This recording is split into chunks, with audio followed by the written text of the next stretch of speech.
میں مبلغ بنوں سنتوں کا، خوب چرچا کروں سنتوں کا، ہو کرم بہر خاک مدینہ۔ الحمدللہ رب العالمین، والصلاة والسلام علی سید المرسلین، اما بعد فاعوذ باللہ من الشیطان الرجیم، بسم اللہ الرحمن الرحیم۔ الصلاة والسلام علیک یا رسول اللہ وعلی آلک واصحابک یا حبیب اللہ۔ الصلاة والسلام علیک یا نبی اللہ وعلی آلک واصحابک یا نور اللہ۔ میٹھے میٹھے اسلامی بھائیوں، ساؤتھ افریقہ کے اہم ترین شہر جوہانسبرگ میں قائم فیضان مدینہ میں ہم حاضر ہیں۔ اللہ تبارک و تعالیٰ نے قرآن پاک میں حضرت سیدنا آدم علیہ نبینا و علیہ الصلوۃ والسلام کی پیدائش کا جہاں بیان عطا فرمایا ہے، اگر اس کا مطالعہ کرتے ہیں تو اس مقام پر اللہ تبارک و تعالیٰ نے جو کچھ ارشاد فرمایا، حضرت آدم علیہ نبینا و علیہ الصلوۃ والسلام کی یہاں تخلیق کا بیان ہے۔ چنانچہ سورہ بقرہ کی آیت نمبر 30 سے یہ مضمون شروع ہو رہا ہے۔ اللہ تعالیٰ فرماتا ہے وَإِذْ قَالَ رَبُّكَ لِلْمَلَائِكَةِ إِنِّي جَاعِلٌ فِي الْأَرْضِ خَلِيفَةً۔ ترجمہ کنز ایمان۔ اور یاد کرو جب تمہارے رب نے فرشتوں سے فرمایا میں زمین میں اپنا نائب بنانے والا ہوں۔ اب فرشتوں نے جو عرض کی وہ کیا تھا؟ قالوا، بولے، یعنی فرشتوں نے اللہ کی بارگاہ میں عرض کی، اتجعل فیہا من یفسد فیہا ویسفک الدماء، کیا ایسے کو نائب کرے گا جو اس میں فساد پھیلائے گا؟ یعنی انسان کو تو نائب کرے گا جو زمین میں فساد پھیلائے گا اور خون ریزیاں کرے گا۔ حالانکہ یہ سب ہم دیکھ بھی رہے ہیں، تو یا تو یہ فرشتوں کو یہ علم دیا گیا یا انہوں نے لوح محفوظ پر اس بات کو پڑھ کر جانا کہ یہ انسان دنیا میں کیا کیا کر سکتا ہے۔ آگے فرشتوں نے عرض کی کہ مطلب کہ کیا تو ایسے کو نائب کرے گا جو زمین میں فساد پھیلائے گا اور خون ریزیاں کرے گا؟ وَنَحْنُ نُسَبِّحُ بِحَمْدِكَ وَنُقَدِّسُ لَكَ، اور ہم تجھے سراتے ہوئے تیری تسبیح کرتے اور تیری پاکی بولتے ہیں، یعنی ہم تو مولا تیری تسبیح بیان کرتے، تیری پاکی بیان کرتے ہیں۔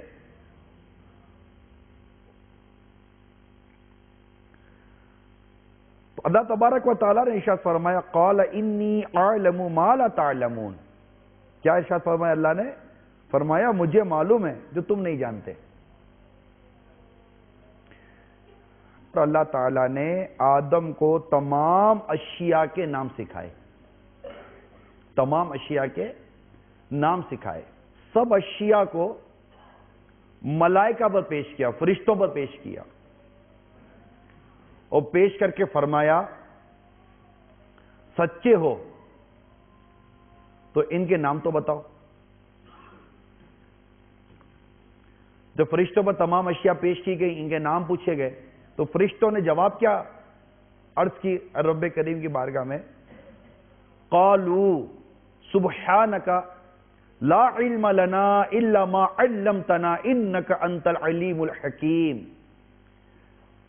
بولے پاکی ہے تجھے، ہمیں کچھ علم نہیں مگر جتنا تو نے ہمیں سکھایا، بے شک تو ہی علم و حکمت والا ہے۔ اب مزید آگے ارشاد فرمایا وَإِذْ قُلْنَا لِلْمَلَائِكَةِ اسْجُدُوا لِآدَمَ فَسَجَدُوا إِلَّا إِبْلِيسَ، جب ہم نے فرشتوں کو حکم دیا کہ آدم کو سجدہ کرو، یعنی پورا واقعہ بیان ہوا، آدم علیہ السلام نے اشیاء کے نام بتائے، فرشتوں نے نام نہیں بتائے، اللہ کی پاکی بیان کی، یہ سارا میٹر ہو گیا۔ اب اللہ تعالیٰ فرشتوں سے فرماتا ہے آدم کو سجدہ کرو۔ فرشتے یہ عبادت گزار تھے اور آدم علیہ السلام عالم تھے۔ عبادت گزاروں کو کہا گیا کہ عالم کو سجدہ کرو، ٹھیک ہے؟ فسجدو، تو سب نے سجدہ کیا الا ابلیس، سوائے ابلیس کے۔ کیوں؟ ابا واستکبر، کہ منکر ہوا اور غرور کیا، وکانا من الکافرین، اور کافر ہو گیا۔ اس میں حضرت آدم علیہ نبینا علیہ السلام کی تخلیق، فرشتوں کا اللہ کی بارگاہ میں عرض کرنا، اللہ تعالیٰ کا فرشتوں کو جواب دینا، آدم علیہ السلام کو علم عطا فرمانا، اور فرشتوں کا ان اشیاء کا فرشتوں پر پیش کرنا، فرشتوں کا اس معاملے میں جواب نہ دینا، آدم علیہ السلام کا جواب دینا، فرشتوں کو حکم کرنا آدم کو سجدہ کرو۔ فرشتوں نے حضرت آدم علیہ نبینا علیہ السلام کو سجدہ کیا، مگر ابلیس نے نہیں کیا۔ یاد رکھیے یہ سجدہ حکم شرعی نہ تھا، شریعت نبی کے ذریعے لوگوں کو ملتی ہے، نیز فرشتوں پر شرعی احکام جاری نہیں ہوتے، نیز صرف یہی سجدہ فرشتوں پر فرض کیا گیا، آئندہ پھر حکم سجدہ نہ رہا۔ لہذا دین آدم علیہ السلام میں سجدہ تعظیمی جائز ہونا اس آیت سے قطعی طور پر معلوم نہیں ہوتا، کیونکہ اس حکم کے وقت حضرت آدم کا دین انسانوں میں جاری نہ ہوا تھا۔ یہ جو سجدہ تھا، یہ سجدہ اللہ تعالیٰ کا حکم تھا کہ فرشتوں کو، اور وہ سجدہ ان پر فرض تھا کہ آدم کو سجدہ کرو، یہ ایک الگ تھی۔ لیکن یاد رکھیے کہ اس وقت ہماری شریعت میں اللہ تعالیٰ کے سوا کسی کو سجدہ جائز نہیں ہے۔ اگر کسی نے کسی کو سجدہ بطور تعظیم کیا تو حرام ہے، اور بطور عبدیت کیا، عبادت کے لائق سمجھ کر کیا تو کفر ہے۔ یہ مسئلہ یاد رکھیے گا۔ یہ قرآن پاک کی آیتیں بیان کرنے کا مقصد یہ ہے کہ ہم اس بات کو سمجھیں کہ ہمارے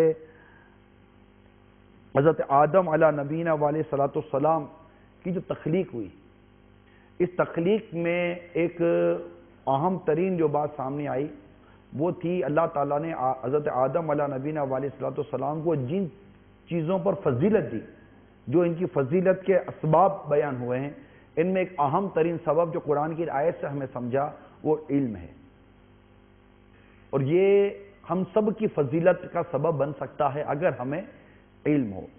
اور جہاں علم کی بات کی جائے گی وہاں علم دین مراد ہے، علم دین مراد ہے، علم دنیا نہیں ہے۔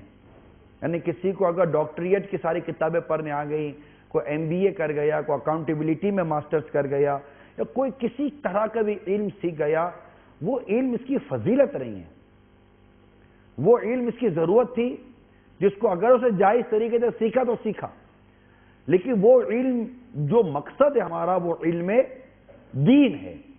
قرآن کا علم سیکھنا، حدیث کا علم سیکھنا، نماز کا علم سیکھنا، آپ کاروبار کرتے ہیں، رزق کماتے ہیں، اس کا علم سیکھنا یہ ضروری ہے، جس سے انسان حرام و حلال کی تمیز کر سکے کہ یہ جو میں کھا رہا ہوں یہ حلال ہے یا حرام، یہ جو پہن رہا ہوں یہ جائز ہے کہ ناجائز، یہ جو میں بول رہا ہوں یہ جائز ہے یا ناجائز، اس کلمے سے کہیں میرا ایمان برباد تو نہیں ہو جاتا۔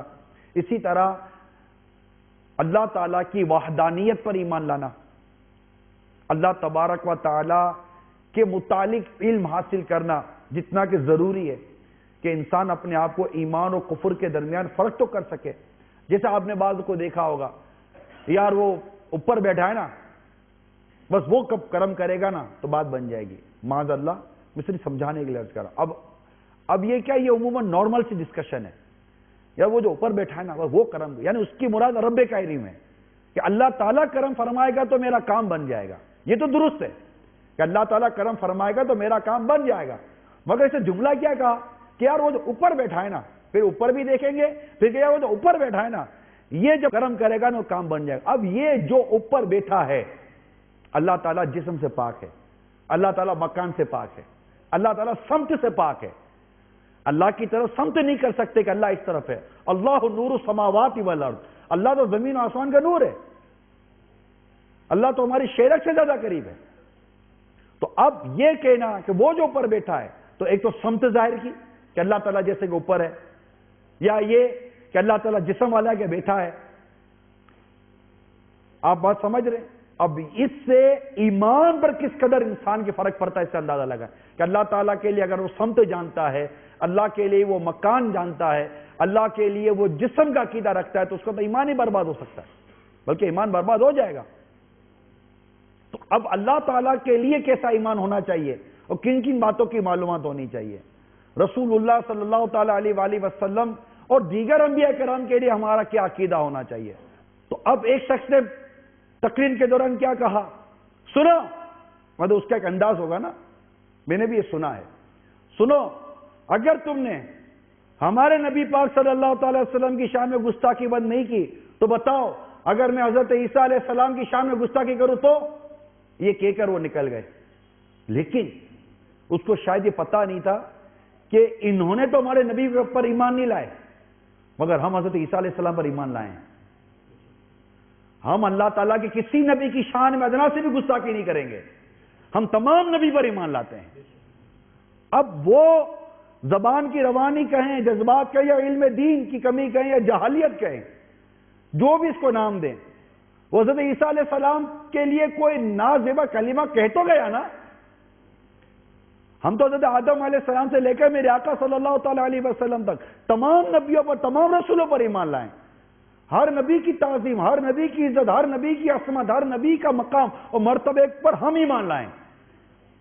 ہم تو یہ سوچ بھی نہیں سکتے، کہنا تو بڑی دور کی بات ہے، لیکن جہلیت، علم دین نہیں تھا۔ بات میری سمجھ رہے ہوگے آپ؟ کئی لوگ طلاق دے دیتے ہیں اپنی بیویوں کو اور سمجھتے ہیں کہ یار چلو، بڑے بوڑھے کہتے ہیں چھوڑو چھوڑو چھوڑو چھوڑو، اب معافی تلافی کرو، بس چپ ہو جاؤ اور رہو۔ اب اگر طلاق واقعی ہو گئی، اب یہ جو رہے گا، تو جب تک رہے گا حرام کاری کرے گا، رہ جاتے ہیں۔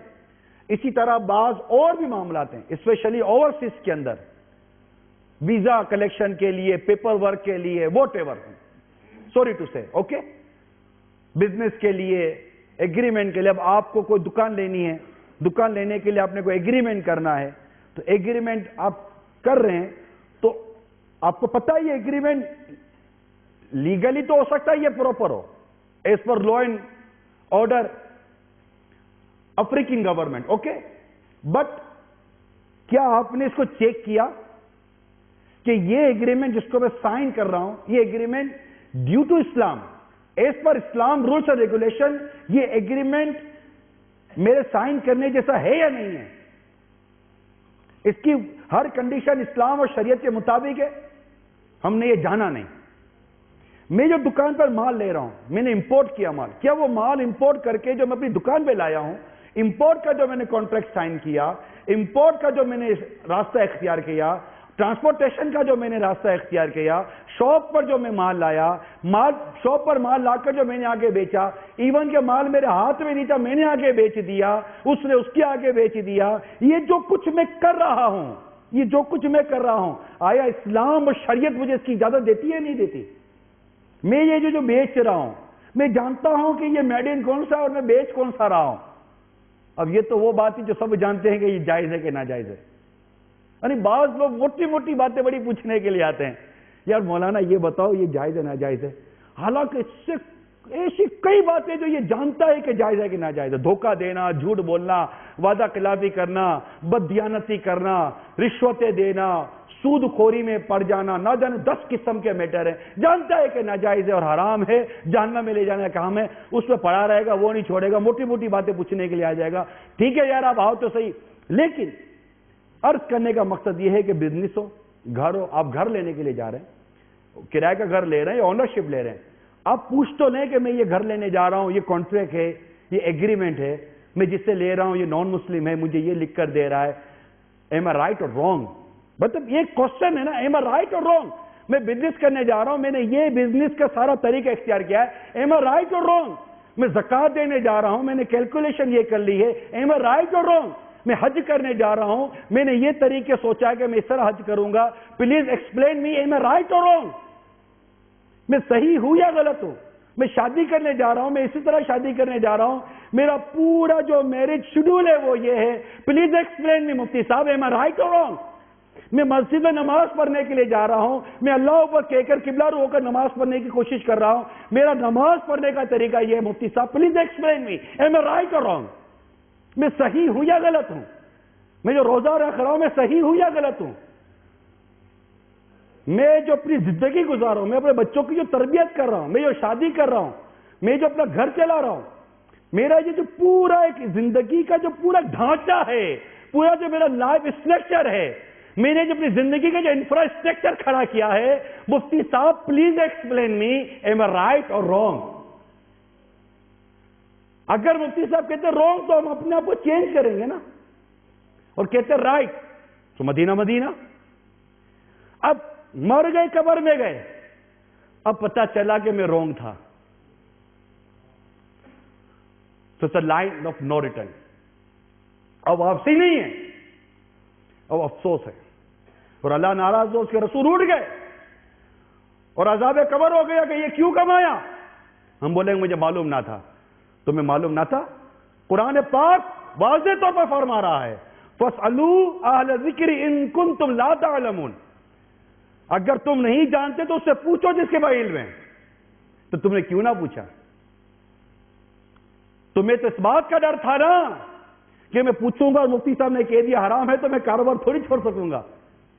تم حرام پر کمپرومائز کر گئے، تم ناجائز پر کمپرومائز کر گئے، تم ناجائز زندگی کے انداز پر کمپرومائز کر گئے، مگر تم نے اتنا نہ سوچا کہ میں اسی طرح کمپرومائز کرتے کرتے کرتے کرتے مر گیا تو قبر میں کیا کمپرومائز کروں گا؟ قبر میں تو سوالات ہوں گے۔ تو میں صرف یہ عرض کرنے کی کوشش کر رہا ہوں، مائنڈ بنانے کی کوشش کر رہا ہوں، مائنڈ میکنگ بیان ہے، یوں سمجھیے کہ میں اپنا یہ مائنڈ بنا لوں۔ پلیز میری بات کو سمجھیے کہ میں زندگی کا ہر کام شریعت کی رہنمائی سے کروں گا۔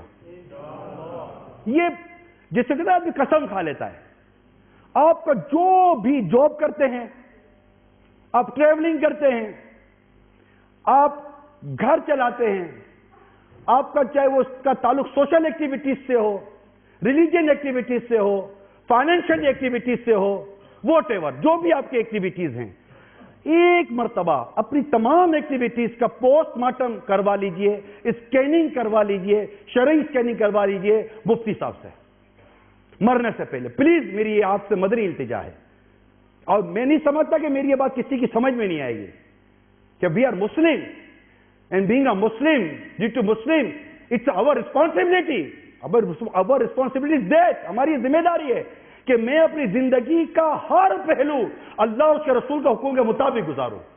یہ میری رسپانسبلٹی ہے، کسی پر احسان نہیں ہے۔ میں نہیں کروں گا تو میں پھنس جاؤں گا، میں مر جاؤں گا۔ مجھے رب نے پیدا کیا، میں مسلمان ہوں، میں کلمہ پڑھتا ہوں لا الہ الا اللہ محمد رسول اللہ صلی اللہ تعالی علیہ وسلم، گویا کہ میں شریعت پر ایمان لایا ہوں۔ میں اس بات کی گواہی دیتا ہوں، میں اس بات پر ایمان لاتا ہوں کہ اللہ تبارک و تعالیٰ کے ارشادات پر عمل کروں گا، اس کے رسول کے ارشادات پر عمل کروں گا۔ تو علم دین سیکھنے کے لیے پھر ایک تو یہ ساری باتیں، پھر ترغیب دیکھیے۔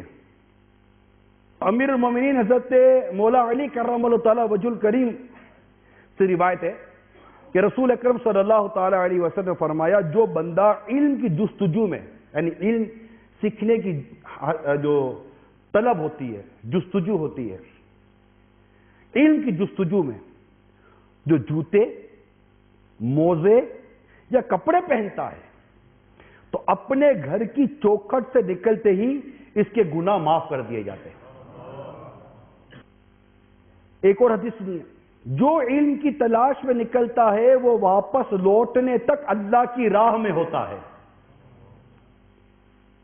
ایک اور حدیث سنیے، حضرت قبیصہ رضی اللہ تعالی عنہ فرماتے ہیں میں سرکار صلی اللہ تعالی وسلم کی بارگاہ میں حاضر ہوا تو آپ صلی اللہ تعالی علیہ وسلم نے مجھ سے فرمایا کیسے آئے؟ میں نے عرض کی میری عمر زیادہ ہو گئی اور ہڈیاں نرم پڑ گئی ہیں۔ میری عمر زیادہ ہو گئی اور ہڈیاں نرم پڑ گئی ہیں. میں آپ صلی اللہ تعالی علیہ وسلم کی خدمت میں اس لیے حاضر ہوا ہوں کہ آپ صلی اللہ تعالی علیہ وسلم کوئی ایسی چیز سکھائیں جو میرے لیے مفید ہو، فائدے مند ہو. تو آپ صلی اللہ تعالی علیہ وسلم نے فرمایا علم کی جستجو میں تم جس پتھر یا درخت کے قریب سے بھی گزرے اس نے تمہارے لیے استغفار کیا.